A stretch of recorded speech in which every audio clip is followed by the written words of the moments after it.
Good evening, Dhamma friends, and I want to greet our friends and devotees who join with us from Sri Lanka. Good morning to you. With the blessings of the Noble Triple Gem, may you all be peaceful, happy, and more Dhamma-centered during this Sutta study class. With such blessings in mind, we are going to begin this evening Sutta discussion. It is Saturday evening here in Ottawa, July 23rd. So we are going to study the Dhamma based on suttas. This sutta discussion is really important for us to emerge ourselves from places of practices. According to individual training, we may be in different places of the Dhamma, so that this kind of weekly and timely discussion help us engage with the Dhamma more and more. So I wish our friends embrace the Dhamma in a subtle way with the help of ourselves and also friends who participate here, and may you be able to complete your training on the Noble Eightfold Path, achieving Nirvana by the power of these merits. With such thoughts in mind, I'm going to start the Sutta study class by paying homage to the Buddha by reciting Namo Tassa 3 times, first in Pali and also in English. Sadhu, sadhu, sadhu. Namo Tassa Bhagavato Arahato Samma Sambuddhassa. Namo Tassa Bhagavato Arahato Samma Sambuddhassa. Namo Tassa Bhagavato Arahato Samma Sambuddhassa. Homage to the Blessed One, the Worthy One, the Fully Enlightened One. Homage to the Blessed One, the Worthy One, the Fully Enlightened One. Homage to the Blessed One, the Worthy One, the Fully Enlightened One. Sadhu, sadhu, sadhu. Okay, friends, let's begin the Sutta reading. I just want to make this statement at the very beginning of today's Sutta discussion. That is about the practice.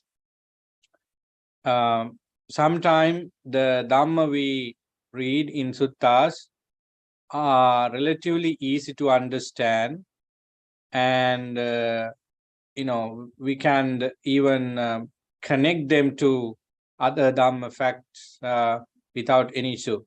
But some Dhamma facts we unfold based on suttas may not be able to clearly understand well because they need some practice. Such a topic is being taken into discussion today, samadhi, so that that kind of concept in the Dhamma could be understood into a certain extent with theory, but without practice we may not be able to taste it fully. So I just want to emphasize this fact because not you but some friends in our close association understand that the Dhamma could be understood without meditation, without reading discourses, without kalyana, with association. So we have to have each kind of practices, then only we feel it. The essence of Dhamma could be with many aspects, so that we should not forget any part of the Dhamma. We have to try out with anything and everything available so that we move forward. So today's sutta we selected is Samadhi Sutta. I think those who got the email from me had the click on the link and read the sutta. Even if you did not read the sutta before the class, it's fine, because we try our best to explain the salient points of the Samadhi Sutta so that you can understand. So this sutta is recorded in Kandavagga Pali of Samyutta Nikaya, and the section called Nakula Pituvagga. So this sutta is very important with regard to about samadhi, with regard to our training, because samadhi is being not considered very much. It's not being considered very much by some lineage, because it is not the end of the training. So that vipassana, or the seeing things as they are the highest, and panya, the development of panya, would be the key. So that samadhi should not be, could not be that important, some people say. But according to the Buddha's teaching, samadhi is really important, and we are going to know it from this discourse. I'm not sure whether we have taken this discourse recently, but I'm pretty sure that the content of the discourse had been discussed in some discussion anyway. It is again important for us to encourage ourselves to practice samadhi. As I said before, samadhi is recorded or added into many Dhamma elements. If you look at the 37 factors of enlightenment, starting from Pancha Bala and Pancha Indriya, 5 faculties and 5 powers, you have samadhi as an important factor of it. Then we have this samadhi in Satta Bojjhanga, 7 factors of enlightenment, and also in Noble Eightfold Path as one section. So the Noble Eightfold Path is been categorized into main 3 areas. One is Sila Samadhi, second one is Samadhi, and the third one is Panya. So the second section of the Noble Eightfold Path in that category is samadhi. So samadhi is really important as a foundation for enlightenment. So that the Buddha always encouraged bhikkhus and bhikkhunis, even lay people, to practice samadhi, just because it provides us a very clear mind with the samadhi to see the reality of life. So without samadhi, therefore we know nothing is being done. And I just want to tell you here my personal understanding about samadhi.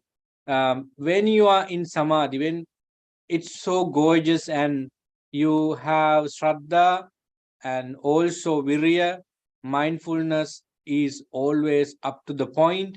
So you are to do more on the noble training, and doing meditation on everyday basis with sitting posture, and otherwise bring that quality into application samadhi, so that other qualities that you need to preserve always also come into application. So I feel therefore that samadhi is really important for us in order to experience the Dhamma or the nirvanic experience right now.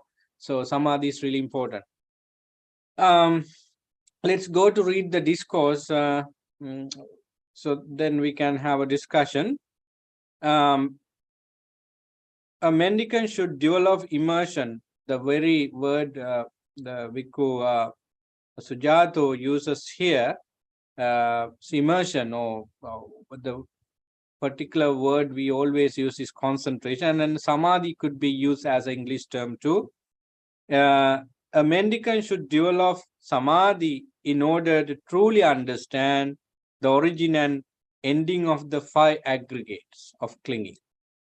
So that is the core of the discourse. So we were discussing about the aggregates and the attachment to aggregates last week, and also before last week, and this is related. So how we are going to identify the aggregates and also the attachment or clinging or upadana to aggregate, and that's been done when one attains to jhana or samadhi.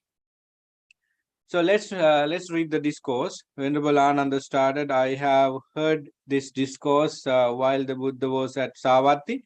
The Buddha said, mendicants or the bhikkhus develop samadhi. A mendicant or bhikkhu who has samadhi truly understand. I like to say here with the Pali terms, samadhin bhikkhave bhaveta. Buddha said, develop samadhi. Monks, develop samadhi.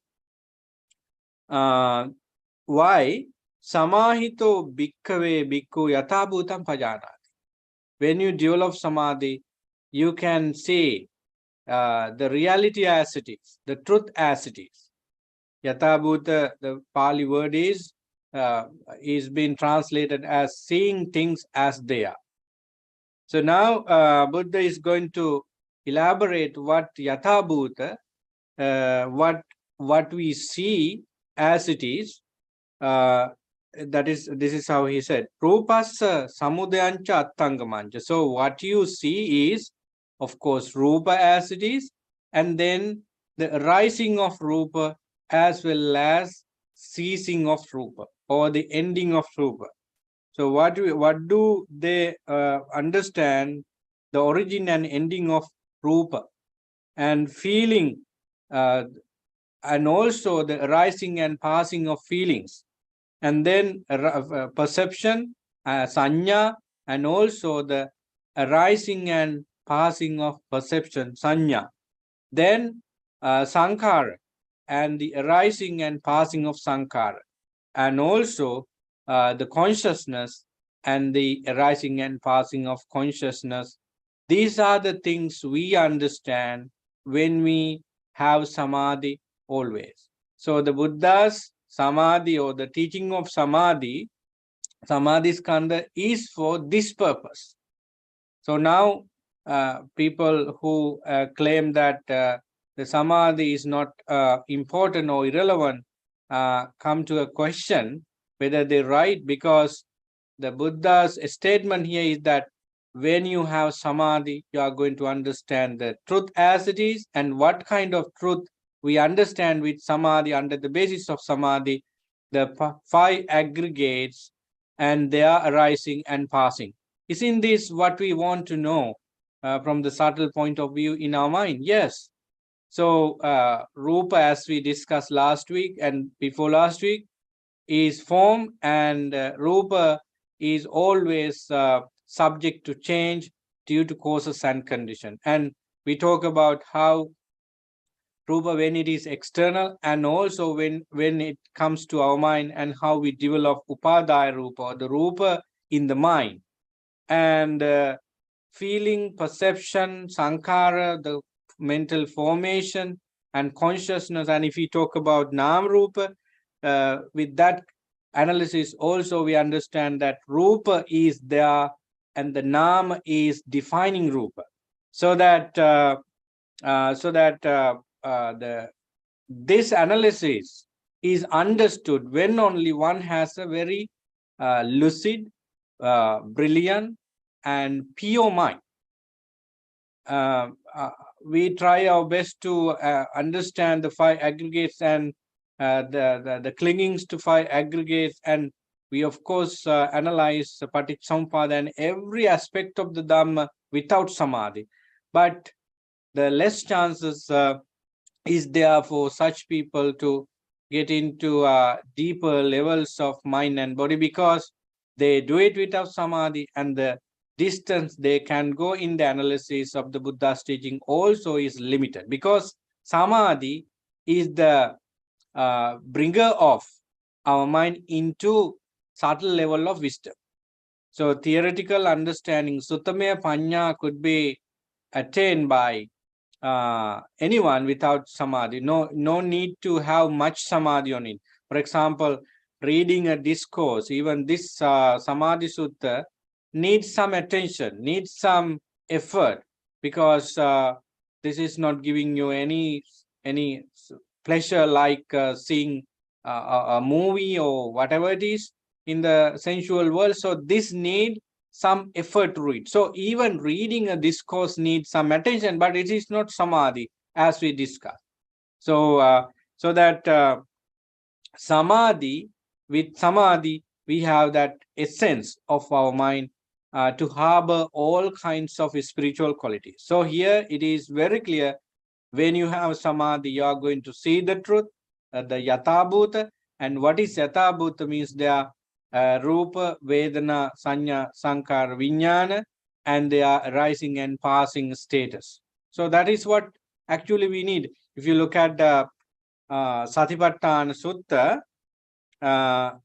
why do we need such a solid, very uh, you know, one-pointed mind there?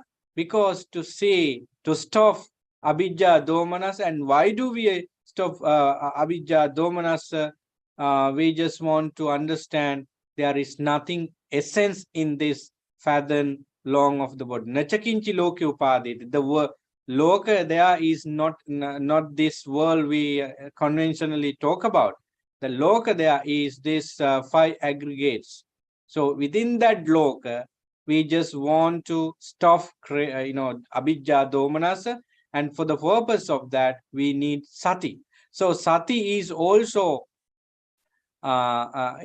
is being highly emphasized here. We know this from Mahachattari Sutta, and also from the Noble Eightfold Path, that samadhi is being developed with the support of other 7 links of the Noble Eightfold Path. So samadhi is therefore a result of our practice, and at the same time, samadhi is the target of all these practices.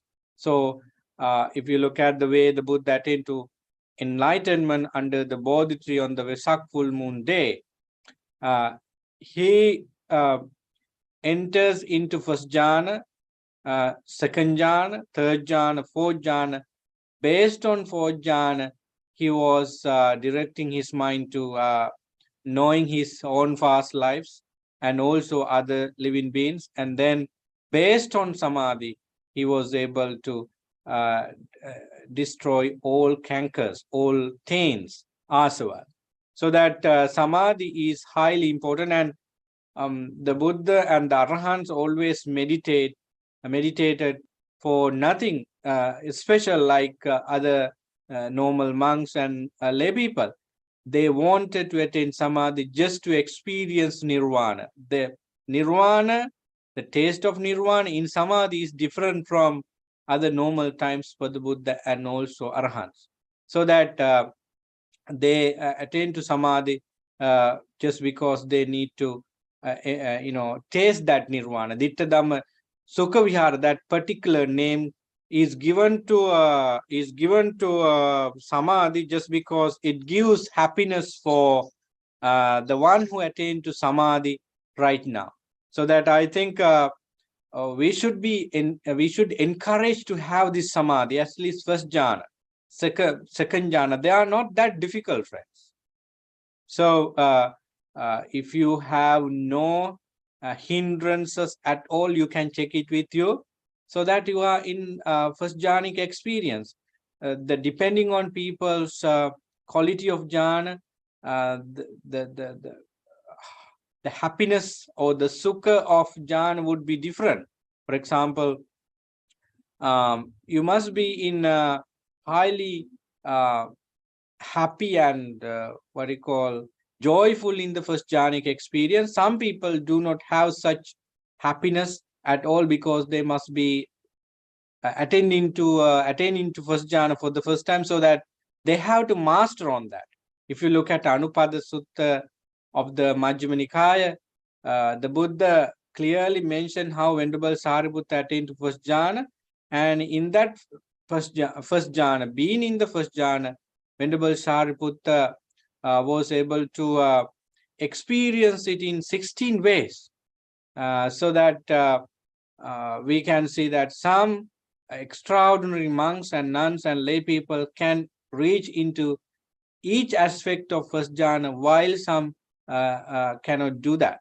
Anyway, our focus is understanding the 5 aggregates of clinging, and you can do it well when you are in the samadhi. That is what we focus here. What is the origin of form, feeling, perception, mental formation, and consciousness? It is when a bhikkhu or bhikkhuni or layperson approves, welcome, and keeps clinging. So these words are very important when you say it in Pali. Kinch ida bhikkave bhikkhu abhinandati abhivadati ajjosaya tittati. So what does that mean? In a normal situation, when a sensory experience happen, in other words, when we take information through any sense, so what happened to us if we have no samadhi at all, no yoniso manasikara at all? We are going to welcome whatever comes through the sense, and not only we welcome, we of course abhivadati. We take it and we try to grab it, and also ajjosaya, we actually keep holding to such experience. I think we understand what the Buddha said here. In short, when we have a sensory experience, we unknowingly not grab it and hold it, because we allow our mind to welcome it and approve it, and then what happened to us, we attach to it. So what do they approve, welcome, and keep clinging to? They approve, welcome, and keep clinging to form. So as you know, when we see pictures from eyes, when we hear sounds from ears, and so on, we create rupa in the first place. Chakkuncha paticca rupecha uppajjati chakku vijnana tinnan sangati passo passapacca. In this process of making nam rupa, what we created in the first place is rupa. We see pictures, it means we have already recognized rupa, we have already have a rupa in us. So then this gives rise to releasing, and releasing form is grasping. So when you have rupa in your mind, rupang abhinandati abhivadati ajjosaya tittati, you abhinandati, you like it, and abhivadati, you even appreciate it very much, even with words, and ajjosaya tittati, you cling to it. And then tassa rupang abhinandato abhivadato ajjosaya tittato, when you welcome, approve that picture or rupa or whatever words you use, it's fine. And then when you welcome it and when you cling to it, nandi, uppajjati nandi, the delightness, kind of happiness. This happiness is not the happiness we talk about in jhana. This happiness is more towards sensual pleasures. That nandi arises. Nandi raga sagata, according to Dhammacakkappavattana Sutta. Nandi, the delightness, initial welcoming thoughts, welcoming feeling in your mind is arising. Nandi arises. Ya rupe nandi tadupadana. So when you have delightness, when you have nandi, that is the thing you attach to. So tadupadana. Then tasupadana pacca bhavo. So when you cling to or attach to that delightness, now you like the delightness, not the rupa anymore. Of course, rupa is there. For example, I see a beautiful garden, and then I like the garden. So then I like that idea, beautiful garden. So I attach to that idea in my mind, beautiful garden, beautiful flower. So for example, a man sees a beautiful woman, and a woman sees a beautiful man, so vice versa.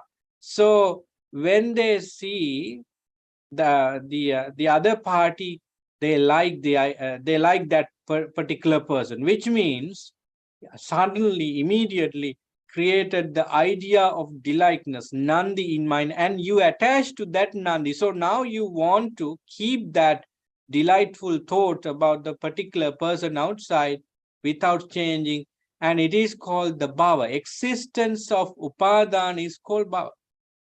So you want that pleasing, very enticing thought, and continuing it is a pleasure for you. That is called bhavatanha.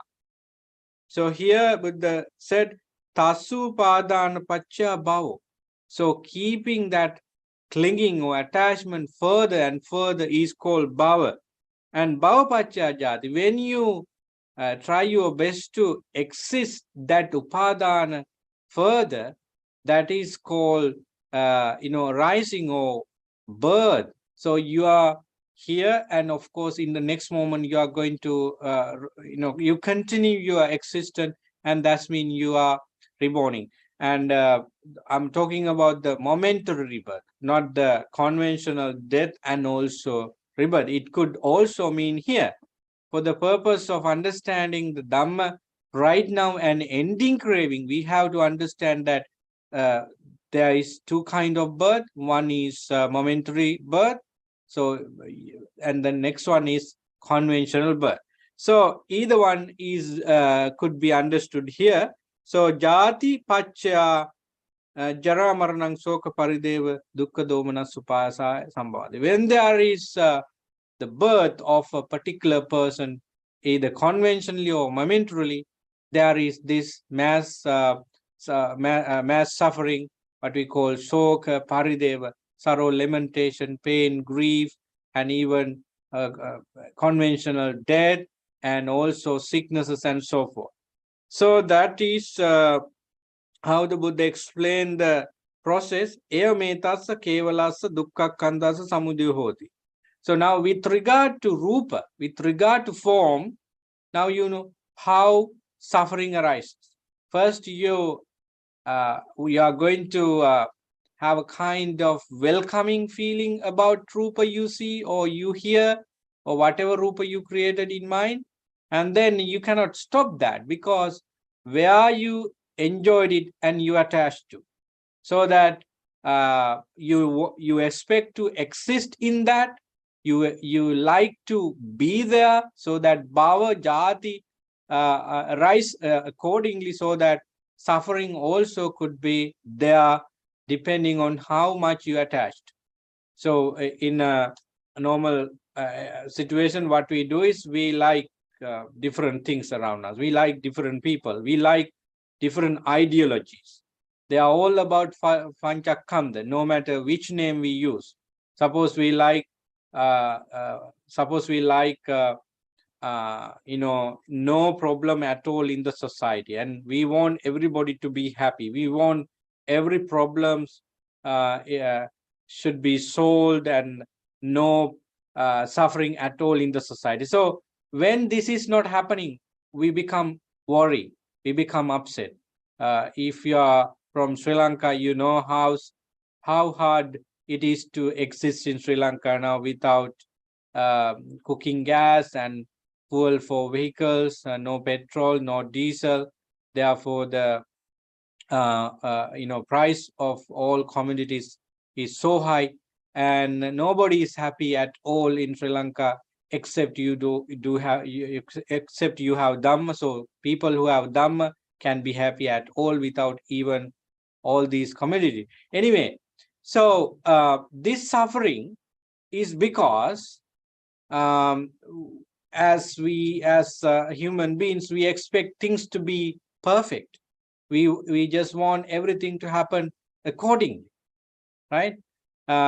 If the Buddha were in Sri Lanka, or other arahants, namely Venerable Sariputta, Moggallana, and Kassapa, they are not going to worry about. They do not experience sorrow, lamentation, pain, grief, and so forth due to the situation, because they have ended that desire for existence, that desire for having things perfect. So the point is that if we have created craving, attachment, delightness, and wanting feeling, there we have created the suffering itself. But the moment suffering significantly arising would be different. But you have created the essence for suffering with attachment. So with regard to Vedana, we all understand what Vedana is. Vedana is being explained by the Buddha mainly three ways: Sukha Vedana, Dukkha Vedana, Adukkha Sukha Vedana, and we know what they are. And when one of the or any of the feeling arises, that is being welcomed by the experience, the person who experience. And if it is a pleasant feeling, for example, we like it, and when we like it, the attachment and craving and attachment have already arisen, and as a result you are going to dislike with the results after, because you want that pleasant feelings to exist, and it does not happen always, so that sorrow, lamentation, pain, grief arise.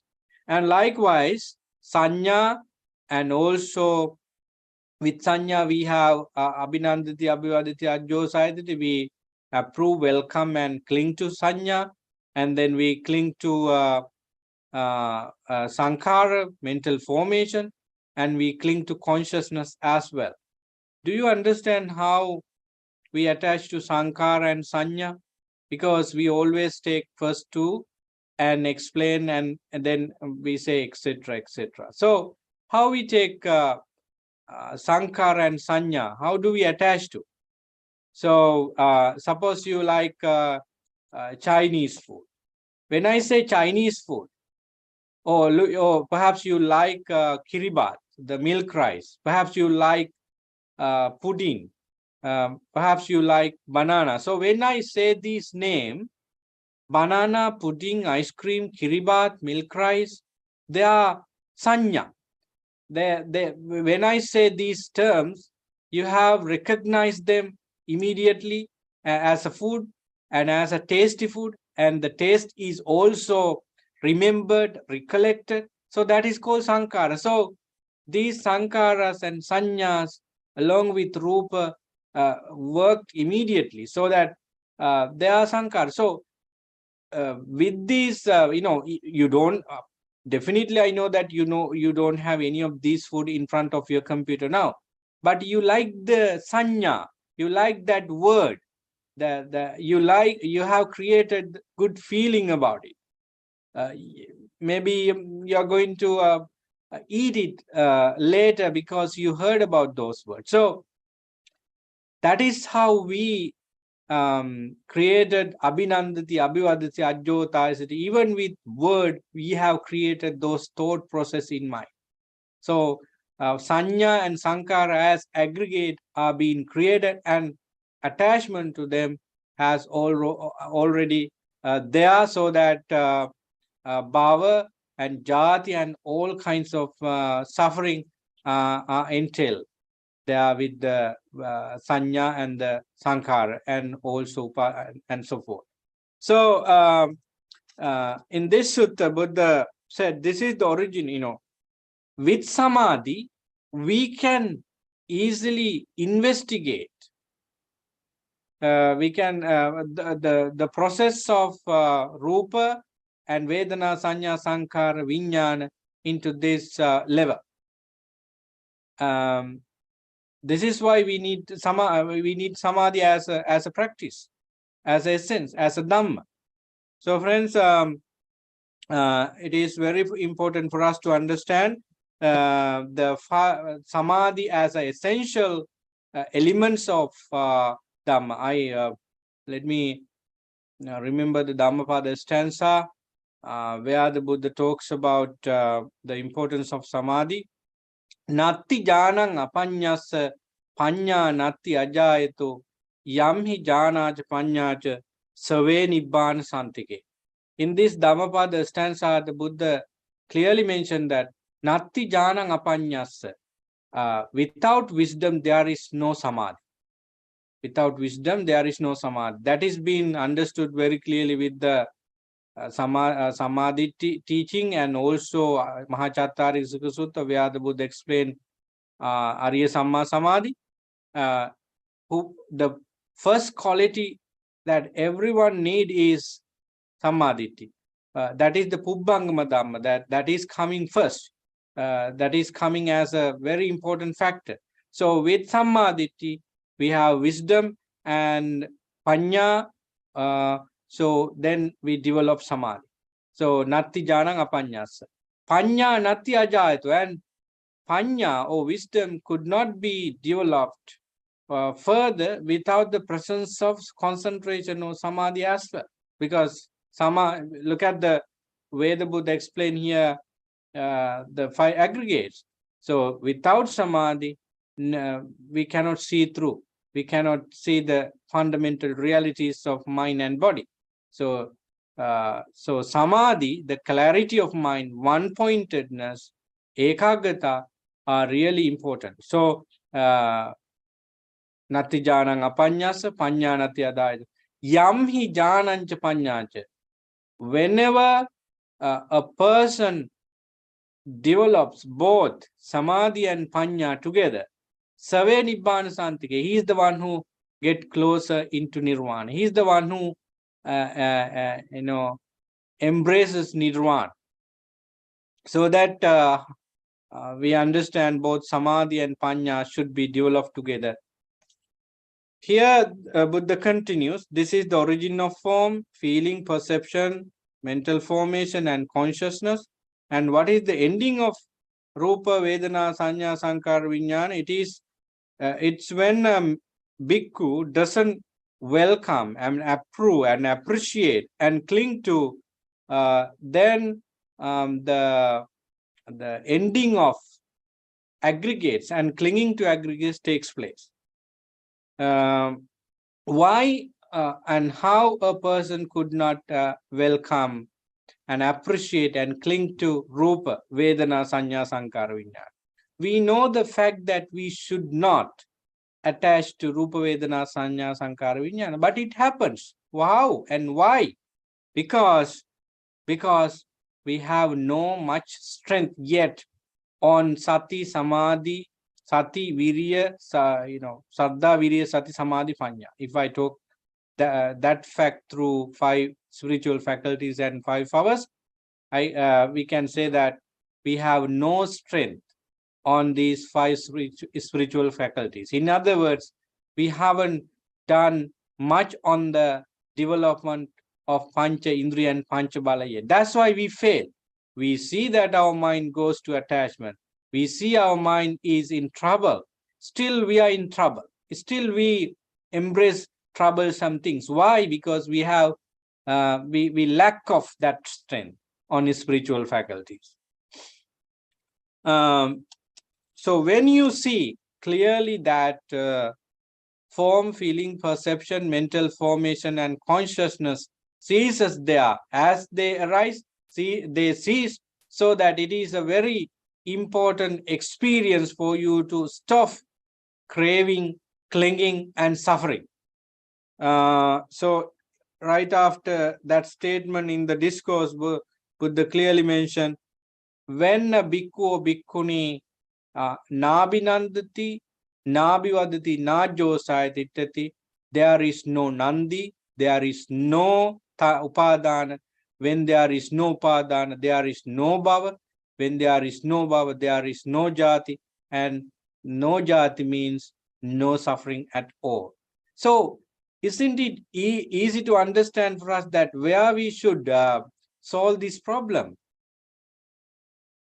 Next life? No. Do we need to go to the past experiences to do it? No. We cannot go to the past. We can remember the past experiences right now. So where and when and how we do it right now? When we see pictures from eyes, when we hear sounds, when we taste, when we smell, when we have tangible experience. Simply, in short, when we think, when we use our mind, that is the very moment we identify Nandi, then the Upadana, and then how our mind goes with Upadana further. So if we can judge this procedure of our mind so that we can stop this unwholesome state. In other words, when this marvelous things could be done in Salayatan at this present moment. So because Salayatan is working right now. If we talk about the three time period, the past, the future, and present moment, both the past and future are not real yet. Only real time is present moment, but even in the present moment, we don't have permanent things in us, in our body and mind. They are always changing. When we talk about anicca as a fundamental theory, we know that this body and mind constantly change to something else. They are always turning into something, so that we understand in these five aggregates or clinging, they are always changing. So that the present moment is the moment that we need to see this process of samsara, and anyone and everyone who did stuffing this samsara was done in the present moment, so that the Buddha asks us to be mindful, be vigilant. Atapi sampajano satima vinaya loke abhijja domanasa.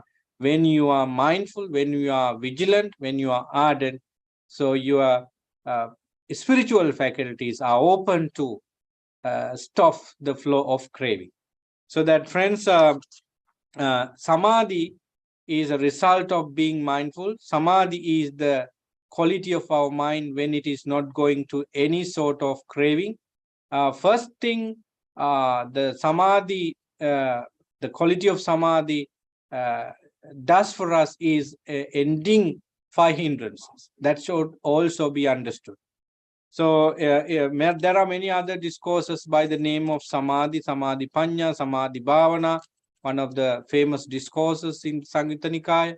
So you can see how important the samadhi and the way we understand samadhi differs from the characters, so that we can discuss whole lot of teachings about the Buddha with under this topic samadhi. But today we just gave a kind of glimpse on samadhi with regard to the samadhi sutta here in Samyutta Nikaya Khandavagga Pali.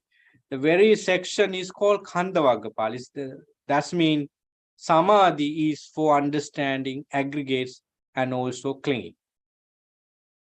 Right now, since we have covered the sutta pretty much, we can have a discussion.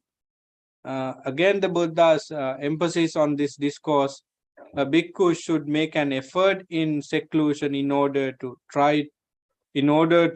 truly understand the origin and ending of the five aggregates. So, why do we practice samadhi? To really understand the five aggregates of clinging, panchupadanaka. So the monks at that assembly were very happy to hear that discourse. I think they made out of many things from this discourse, because they are very relevant to their practice. I encourage you to practice samadhi. When we call this big word samadhi, you may be puzzled, but when you talk about jhana, so samadhi is being broken into a small section, so that the understanding you get is much. So try your best to practice jhana. So when you practice jhana, you have to have sati sampajanya, yoniso manasikara, kalyana quality, and then listening to Dhamma always and reflecting Dhamma with wise attention. These are some of the primary practices for eradicating the 5 hindrances and attainment to first jhana. So that we need to work out on this. So any questions, any concern, any additions, so you are welcome for anything like that. Please take your time.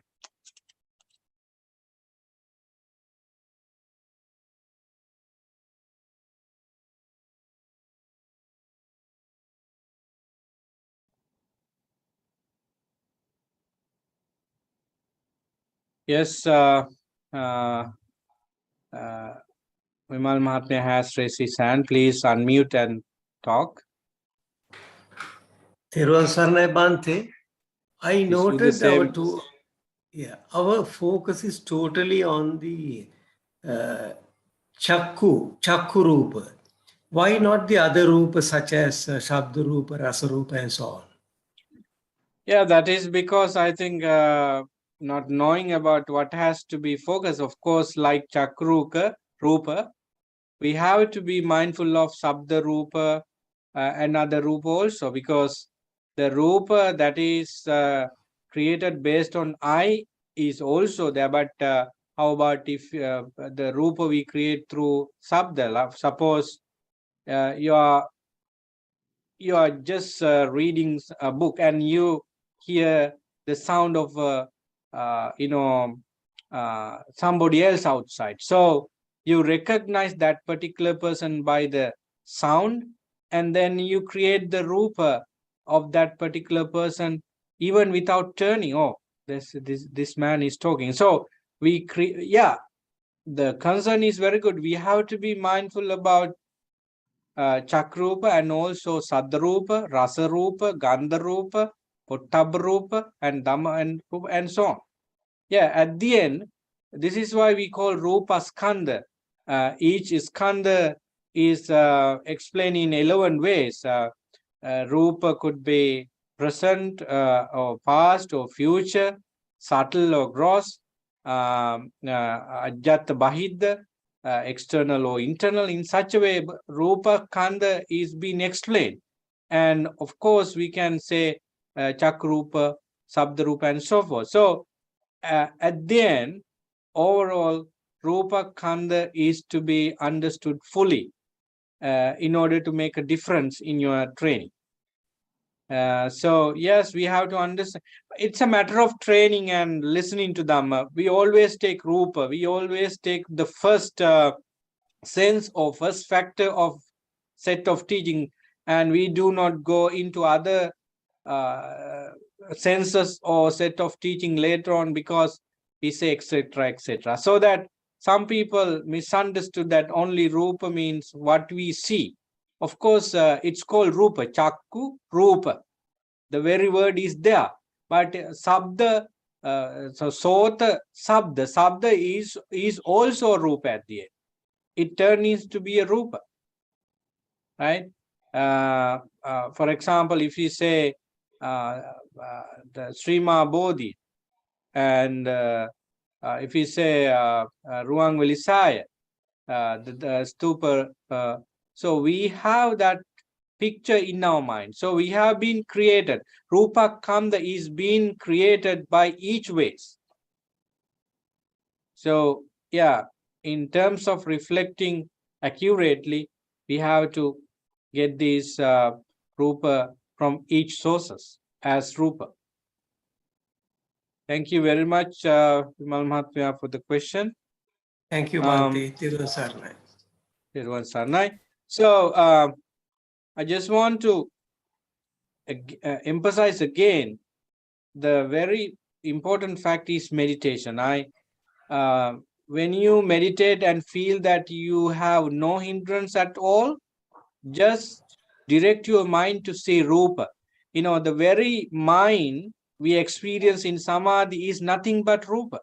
For Rupa, we have feeling, perception, and Rupa is also a Sankara, and conscious mind is creating this Rupa, so that you can see 5 aggregates in that Samadhi mind. So we have to try this. It's just like passing an exam. So suppose that you get a very difficult concept to understand. So somehow you write it and you memorize the necessary things and you compare it to other things with examples, and you may be discussing it with somebody who knows about. This is how we overcome that hurdle in learning different concept in conventional learning and teaching process. Like that, we should try our best to meditate for gaining samadhi. I'm not saying to have so much hopes in you, but have a kind of determination. My aim is to gain samadhi. So Buddha encouraged monks to keep that idea in mind and go to the forest and foot of a tree and empty hut where there is no human interaction and meditate for samadhi. Jayeta bhikkave ma pamadatta. Monks, try your best to attain jhana. So I think that would be very interesting aim for you. Just meditate and see whether you let go of kamachanda, vyapada, and other hindrances. And whenever you see kamachanda is not there, because you have to know what kamachanda is there. Without knowing what kamachanda is, um, how could you know that you have no kamachanda? So first you understand what kamachanda, vyapada, tinamidda, uddacha kukkucha, vicikiccha, and then you meditate and you see they are not present in your mind. And then what I have? Oh, I have this gorgeous feeling, sukha, piti, and my mind is not going anywhere else but looking at only the mind or the meditation subject. It means ekagata. So that now you have thoughts. Of course, there are thoughtless moments in samadhi, but not in first jhana. You think about the breathing. You think about that metta. If you practice metta meditation, you know what your body is. So you have vitakka vichara on um, on the piti and sukha and whatever you see, you ponder and think. So when you have that unwavering, pleasing, but not sensual pleasures, that sort of happiness is not there. So you are in first jhana. I think in short, I would say this: you meditate and you feel difference, you feel peaceful. That is first jhana. So it's, I think we have made this first jhana too difficult just by thinking too much on it. But if you practice meditation with instruction, as the Buddha said, I think it's not that difficult. So reading these courses and knowing the samadhi theoretically is one thing which is important, and at the same time try to own it, try to see it from your mind. First samadhi, then because we have to do other very important things after that, saying the 5 aggregates. Of course, they are always there in your mind. Rupa, Vedana, Sanya, Sankara, Vijnana, or Nama, Rupa. So what are the other things we have to see in the relatedness of samadhi and how samadhi is arisen, and what I did for attaining samadhi. So Paticca Samuppada could be also analyzed. So not only attaining samadhi is the end of the journey. With samadhi, we have to do very important things like ending cravings and identifying them before that. So that attainment to samadhi is the key for your key in your meditation. Any questions or any additions? Isn't this showing that the Buddha discovered samadhi of its own, and this samadhi we talk about in Noble Eightfold Path was not there with Uddakaramaputta, Alarakalam, or any person prior to Buddhism. Yes, this samadhi, if they had this samadhi, they could have samadhi and other factors of the Noble Eightfold Path. So the Samadhi Buddha explained in the Noble Eightfold Path another set of enlightened qualities was not found before the Buddha. It was Samadhi. Of course, Samadhi is always in living being. Suppose Samadhi, it's Mithya Samadhi, right? A cat is waiting to catch a bird or any animals, and the tiger is slowly walking to catch a deer. Like that, we can see one pointedness, we can see undisturbed mind, and a robber is planning very well a robbery so that he or she has a very uh, solid and centered mind for the purpose, for the things he or she does. So that is also samadhi. That is called Miccha Samadhi. And some kind of good samadhi, wholesome samadhi was also there, like Akasananchayatana, Vinyananchayatana. It's so, it's need to be understood well. Akasananchayatana. So you take the subject of space into your mind and you expand your mind on the space, then there is nothing in your mind solid in terms of solid. For example, we take space into our mind. Space means nothing solid. Then look at that concept called space further, akasa. Then we expand it limitlessly. So our mind is now on the concept of space, infinite space. That was done by mendicants before the Buddha too. And then you don't want to engage in any sensory experience, because the kind of peace is always there with the sphere of limitless space. Suppose you take the subject, nothing is existing anywhere at all. Akinchanya, there is nothing. So nothingness is the concept you take, and you develop your mind on that. As a result, you say nothing is there. So it's a kind of attainment. Attainments mean, ayatana means your mind doesn't go anywhere in that subject. In other words, your mind is always on that particular nature. That's why we call ayatana. Space, consciousness, nothingness, and neither perception nor non-perception. So your mind doesn't go anywhere but on that particular state.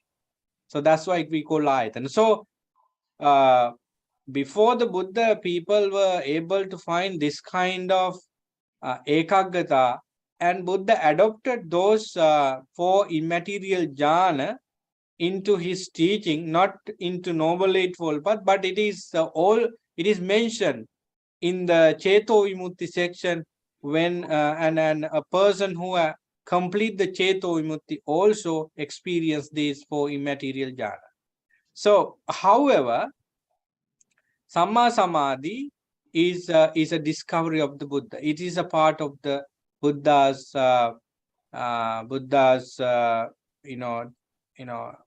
attainment. So that this sutta and other Samadhi suttas, where we talk about the strength of Samadhi, clearly shows that Samadhi Buddha talks about is Arya Samadhi, because it is supported and organized and cultivated by other qualities, so that it is only a Buddha's discovery. So try your best to attain Samadhi. If I say that in other words, try to attain jhana, so that you are in Samadhi, and with Samadhi attainment, you never go back to appreciate other things, but only meditation. Those who at least glimpse of the samadhi never let go of teaching Buddhism and living in Buddhism. And according to Chulahatti Padopama Sutta, you very clearly see the Tathagata when you are in jhana. So Chulahatti Padopama Sutta is a very good indication to show that the Buddha statement, it is, if you want to see the beauty of Tathagata, the marvelous nature of Tathagata, just attain to first jhana. There you see the Buddha very clear. So jhana is not only as this discourse to see form, feeling, perception, mental formation as they are, but it also the ground for us to develop Shraddha on the Buddha, Dhamma and Sangha and strengthen ourselves on the teaching. So that, friends, make a thought that I develop samadhi, I talk, I act, and I think in the way to attain samadhi. So if you violate moral principles, there is no chance of attaining samadhi, because samadhi needs those backgrounds practices. So behave in a certain way so that attaining samadhi would not be that difficult. So read other samadhi suttas. I just want to tell you a book about samadhi. It is written by Bhante Gunaratana, Beyond Mindfulness. If you are available to take it, either the hard copy or e-copy, please take it and read it. It's a very lengthy explanations to samadhi. And Bhikkhu Bodh, Bhikkhu Jan Brahmanso, and also Bhikkhuni Kusuma, and many monks talk about samadhi in a beautiful way. Just be with them, with their teaching. And of course, if you cannot get any of those things I mentioned, just read discourses, Samadhi Bhavana Sutta, Samadhi Sutta, and wherever you see samadhi, read it carefully, understand the scope of samadhi. That helps you how you overcome hindrances. With that in mind, I just want to end today's sutta discussion. I'm very happy that I selected this discourse, Samadhi Sutta, because it is a link to previous sutta discussion. We were discussing about 5 aggregates and clinging to 5 aggregates, and now in this week with this discourse, we came to know what exactly we need in our mind in order to see the 5 aggregates and clinging to them in order to end the attachment to 5 aggregates. So see you next week. May you all be well, happy, and peaceful, and may you be able to meditate well, aiming samadhi.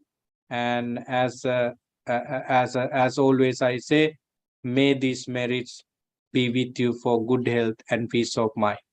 See you next week. Thanks for joining with us in this Sutta study class. Sadhu, sadhu, sadhu. Bhante. Thank you, Bhante.